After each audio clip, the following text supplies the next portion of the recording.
Hi, I'm D. Larry Patterson, and I want to tell you about my book, First Marine on Japan. On 30 August 1945, my father-in-law, Private First Class Bernard F. Mac McCarty, was the first Marine to set foot on Yokosuka Naval Plane Base, Japan. Mac was the quintessential citizen warrior of fightin' 40s America.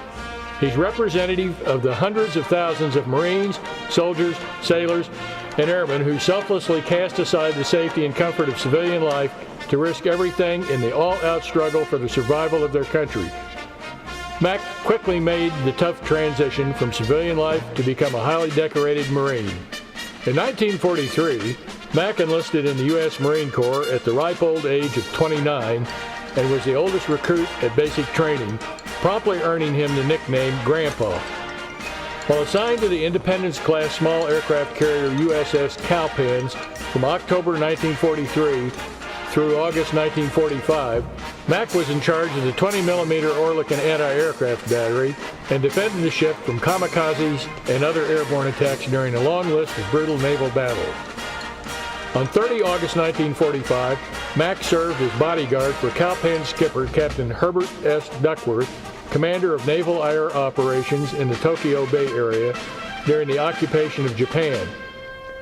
Orders show that Mac and Captain Duckworth were both aboard the first flight of 8 TBM Avenger torpedo bombers that landed that day on Yokosuka Naval Plane Base.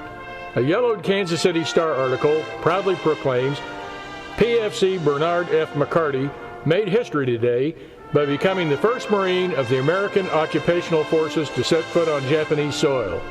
Although supplemented by newspaper articles, official documents, and military orders, Mac tells much of his story firsthand. He was an experienced journalist.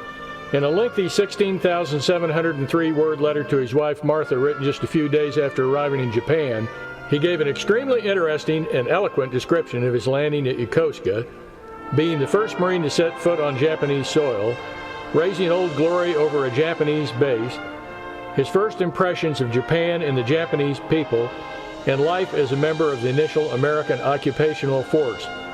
He documented his experiences with a number of photos taken in and around the base, some which show him interacting with Captain Duckworth, Admiral McCain, and other dignitaries.